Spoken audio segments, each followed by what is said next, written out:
Hello, World Wide Web. I'm Dr. Shado, the internet personality with the best hair. Continuing... The Summer of Freddy versus Jason! Brings us to the second film in the Nightmare on Elm Street franchise, Freddy's Revenge. Released just under a year after the previous movie, Freddy's Revenge is quite simply an attempt for New Line Cinema to make a bunch of money. Yes, near all movies are for-profit endeavors, but this one seems to have had more of a focus on making bank than your usual Hollywood production. Simply put, New Line Cinema was going broke, and A Nightmare on Elm Street was like a swan song, one last respectable film to do before they went under. Except it was a super mega smash hit, and the first thought they had after that was to squeeze that titty dry. Resulting in a new movie with an entirely new cast, so they wouldn't have to pay any bigger fees to get specific actors to return. Hell, they even refused to pay Robert Englund his asking price at first, spending 2 weeks filming the movie with another guy playing Freddy Kruger. Fortunately, sense overruled frugality eventually, and they did agree to pay the man to come back on, as no one else seemed capable of doing Kruger quite like he could. But that's not to say that everything feels like a Nightmare on Elm Street movie should. I mean, they set up some rules in the first one, and it seems like the writers didn't realize that.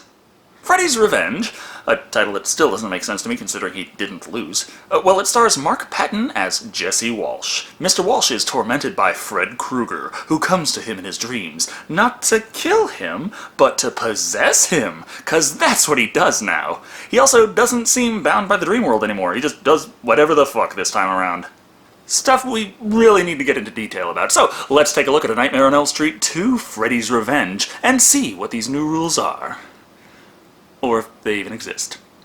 The movie opens up to Robert Englund dropping off kids on a bus. Or most of the kids, anyway. Once all of them are off the bus, except for Jessie Walsh and 2 girls, Joanne Willett and Allison Barron, things take a different turn. Hey driver, that was my stop! Driver, that was my stop!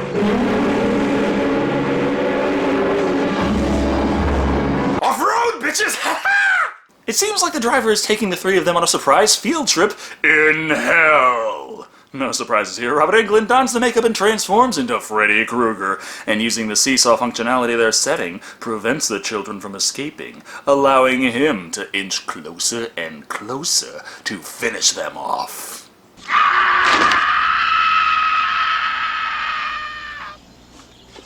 Mommy, why can't Jessie wake up like everybody else? Kid, do you realize that in this franchise most people don't wake up from that situation? Waking in a puddle of sweat, Jesse goes downstairs to introduce us to the rest of his family. His father Ken, played by Clu Gallagher, his little sister Angela, played by an extremely young Christy Clark, and his mother Cheryl, played by Hope Lang. Ken, I wish you'd call somebody and have the air conditioning. There's nothing, absolutely nothing wrong with that air conditioning, Mom. I still find it extremely weird whenever I come across a movie where a man refers to his wife as Mom. Or maybe he's been spending too much time on Pornhub.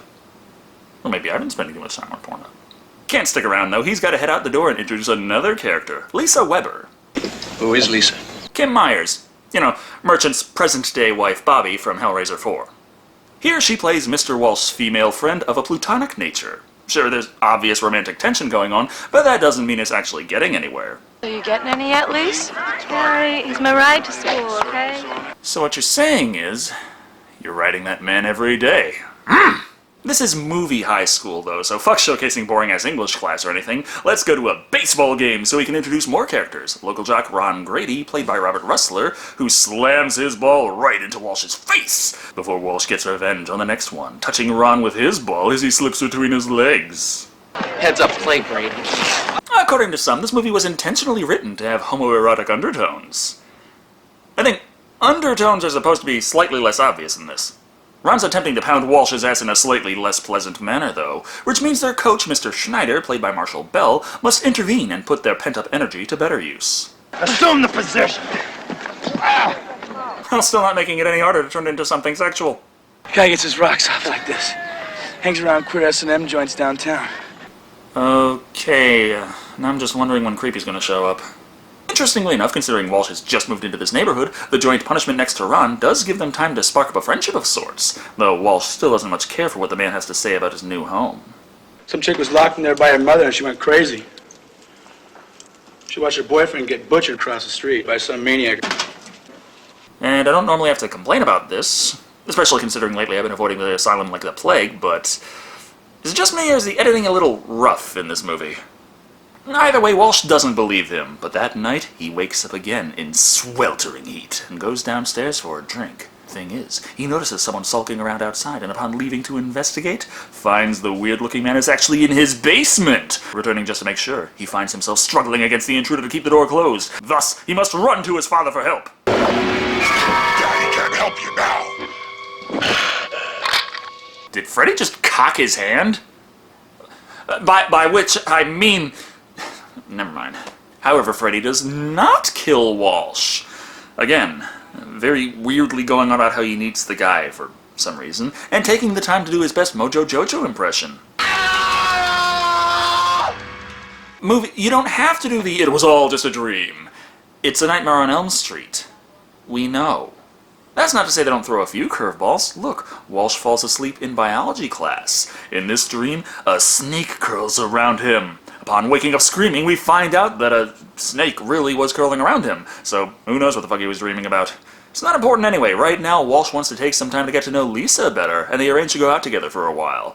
Problem is, he forgot that his father won't let him leave the house until he's finished unpacking his room. Dad, I'm just going out for an hour or two. Upstairs. Right now, son. Right now. Now, he could call her up and let her know, or just sneak out and go anyway, but this is the 80s, and let's just speed up those chores with a good old-fashioned musical montage.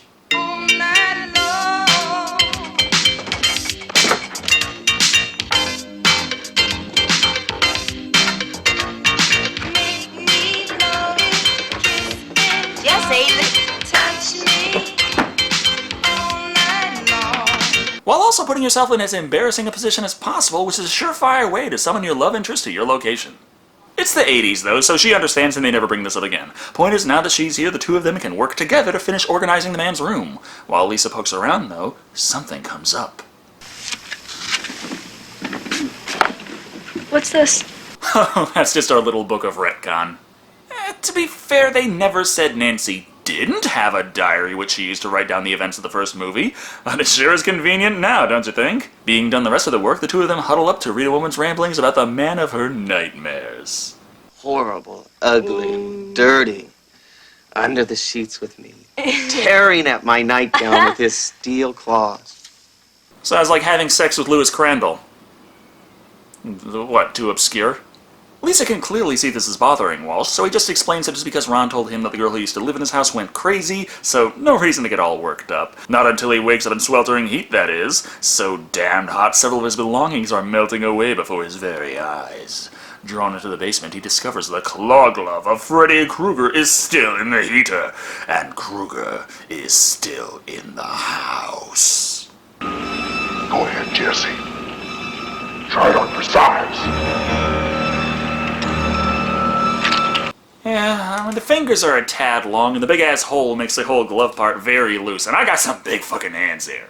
Of course, Walsh just rejects the glove outright, but that doesn't mean I can't follow him around. No time to dwell on that, though. Carrie, played by Sydney Walsh, reminds everyone there's a pool party going on soon.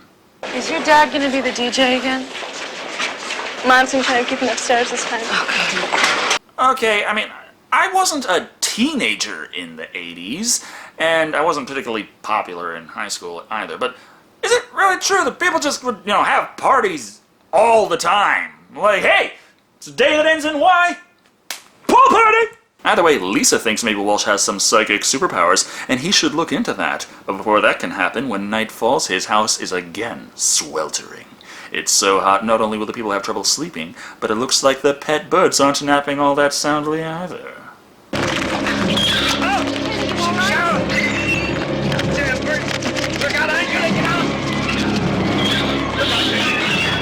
What the fuck am I looking at?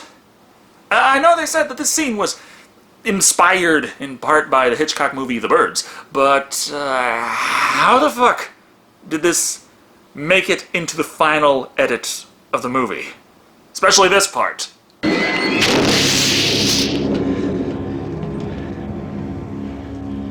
Yeah, guys, we have this awesome franchise about a killer who comes in people's dreams and kills them in their sleep. What do we do to ramp up the sequel? Blow up a bird? Blow up a bird. Sure, this was abso-fucking-lutely crazy and made no goddamn sense, but that doesn't mean Jesse's father can't jump to a conclusion. You set this whole thing up, didn't you? Fucking how? Your son goes to school before you go to work and comes back after you come home. What the fuck did he sneak in there and feed the birds that made them go crazy and then explode in flame? You know what he did? He used a goddamn cherry bomb. That was a close one. Walsh doesn't have to take this bullshit from anyone, though, and storms off. Up until night falls and the storm is on. After the dishes get struck by lightning and catch fire, he figures it's time to go for a walk, and going all the way down to Dom's place, that S&M-themed gay bar downtown that his coach supposedly frequents. Strangely enough, this was a less than smart idea.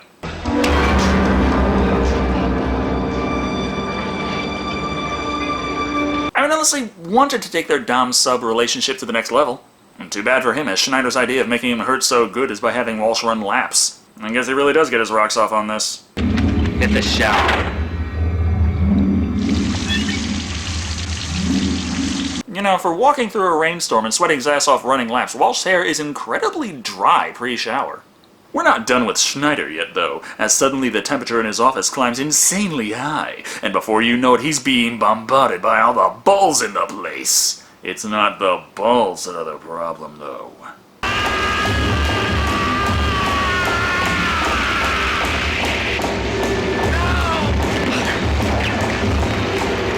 Does the jump rope count as homosexual subtext? I'm just asking. The shower scene concludes with some extracurricular man-ass, a light towel spanking, and of course, a thick steaming fog rolling in, which results in Freddy being summoned.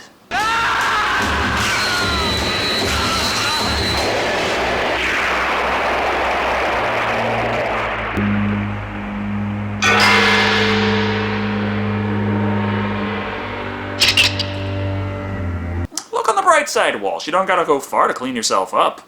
Oh, by the way, he was just sleepwalking, and the police brought him home. We found him out on the highway wandering around. He was naked. You would figure this is the one and only Nightmare on Elm Street movie with a male protagonist. We do see the elder Walsh is actually concerned for his boy, though still incredibly stupid. What are you taking, son? Who are you getting it from? Not taking drugs. Whataburger's open 24 hours, Dad. Which ends this interrogation. His parents feel something is wrong with him, his mother thinks he needs therapy, and his father is believing he needs to go out and have the world kick his ass for a while to straighten him out.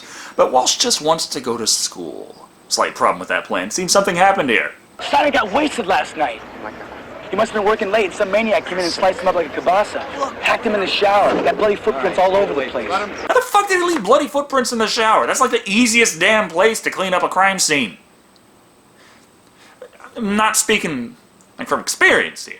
So, never mind school. Let's just go back home so we can experience more waking up to find Phoenix, Arizona in your bedroom, Freddy's glove asking you to kill for him again, because Freddy does that now, your little sister being trapped in slow motion, and an explosive argument with your father about the fact that he knew about the history of this house, and the girl who went crazy before she disappeared, and her mother killed herself in the living room. There's absolutely nothing, I mean nothing, wrong with this house. God damn it, boy, was this another one of your drug-fueled cherry bomb back talks? Funny thing, though, the toaster wasn't even plugged in. Why they don't leave their toaster plugged in is beyond me, but that's not the point. Lisa is still working on the angle that Jesse's weird dreams about things like the coach being murdered probably means he's a psychic medium, and the digging she did on the history of the area brought up a man known as the Springwood Slasher. This was the real-life Freddy Kruger who killed 20 children before being freed on technicality. Evidently, this old power plant was both his workplace and where Freddy used to take the kids before he killed them. The point is, Lisa thinks that Walsh may find something important if he lets his psychic powers guide them to a surprising revelation.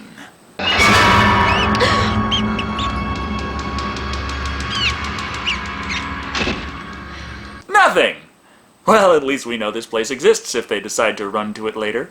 All this nothing is sure making the running time hard to fill out, so let's have another Goes Nowhere horror scene. Wake up, little girl. What time is it? It's late. Go back to sleep. Now you're just being an asshole, Jesse. Which, despite us seeing he's under the influence of Freddy Krueger, doesn't seem like it's all that much of a change from his normal demeanor, as Lisa can tell something's wrong but he won't bother letting her know what else he's been dreaming of, and his antisocial nature winds up causing an argument at lunch the next day. Oh well, who gives a damn about any of that? It's the day of the party! Everyone's invited! Even Walsh, who seems to absolutely hate the idea of a party, which makes me wonder why the hell he even came. Ah well, Lisa's here to tell him that no matter what, she will always be by his side, and he doesn't have to be afraid. I'm sure being directly under him also counts. So commence the fuckery! Hell, even the parents have gone to bed, which means the rest of the party can break out the beer and beer and have a good old-fashioned underage drunken orgy. But Walsh has Lisa all to himself.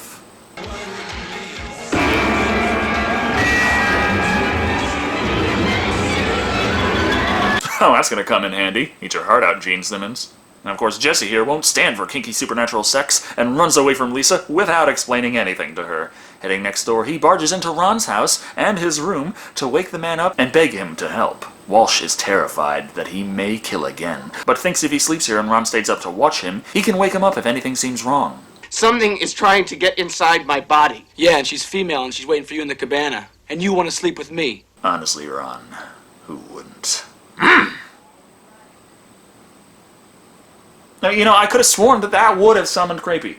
As we could see coming, Walsh conks out in record time, and after about 2 minutes of waiting for something strange to occur, Ron decides to hit the hay as well. This means that Jessie immediately starts freaking out, screaming and yelling about how it's happening again!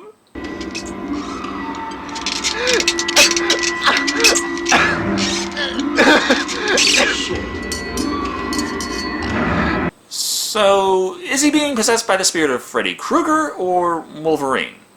Whatever you want to call it, Krueger is tearing his way out of Walsh, like he's molting the kid, or hatching from a cocoon, while Ron's door is sealed by supernatural forces.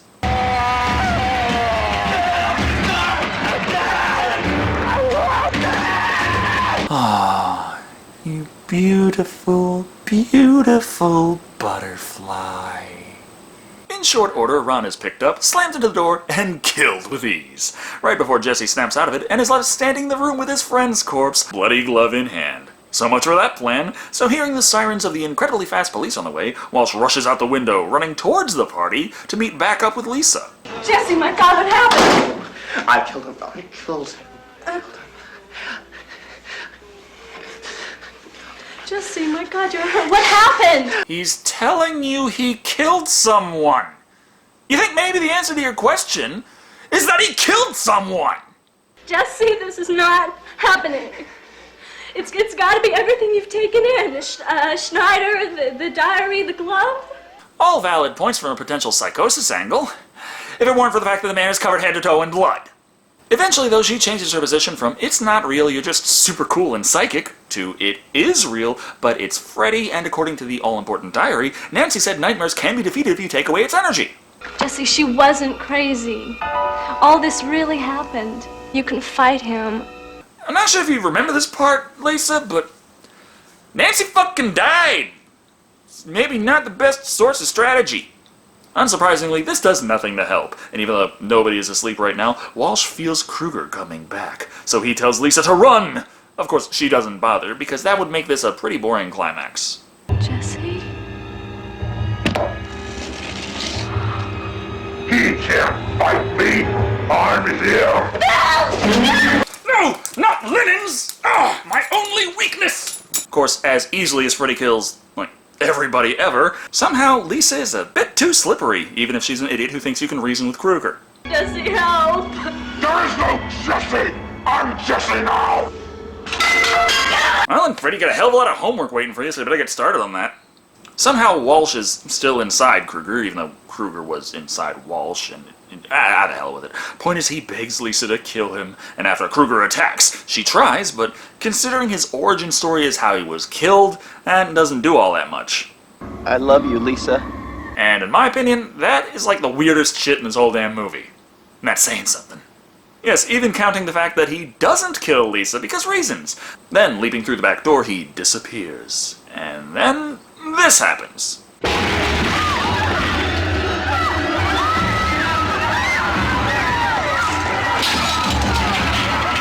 Freddy Krueger is attacking a pool party. Yeah, he's just running around and killing people in it. I mean, yeah, it helps the body count, but what the fuck? As with previous scenes with Freddy in it, the ambient temperature also goes through the roof, bringing the pool water to a boil. But still, there's idiots who think you can reason with supernatural murderers. I'm here to help you. Help yourself, fucker!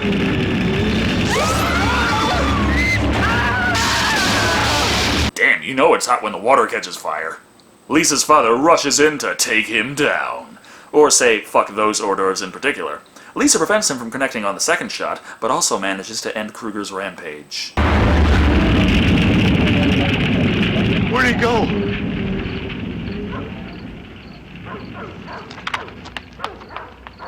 To Whataburger! Or to that abandoned power plant they conveniently established earlier, without telling anyone else, of course. Wouldn't want backup or anything when you go to face off against Killer Hellspawn.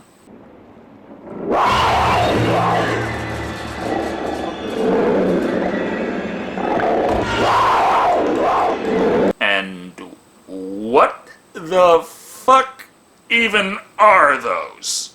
Unimportant, as Lisa just walks past him. That pretty much sums up most of the problems she encounters here. Something terrifying pops up, but no, just part of the dream world, so it doesn't matter. Oh yeah, she's awake, but fuck it, I'm gonna try to make sense out of this. Eventually, though, she does track down Kruger, and she has a plan to defeat him once and for all. I love you, Jessie!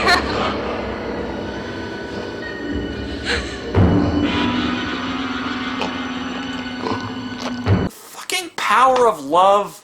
Yep, even though it's the first thing she tried and it didn't work then, this time after a little back and forth of Kruger threatening her life, followed by her telling Jessie she loves him, the Monster Man eventually succumbs and does his best impression of the climax from Raiders of the Lost Ark before, like most scenes involving Kruger in this movie, everything catches fire. This leaves the man a charred husk on the walkway, from which Jessie emerges. So he was inside Kruger, who was inside him. What, is this like a supernatural Matryoshka doll? And the point is, happy ending. Walsh is all better now. Lisa and him are an item, and the two can finish school together. Though the man is still a bit overly concerned about anything that looks a little weird. Jessie, it's okay. It's all over.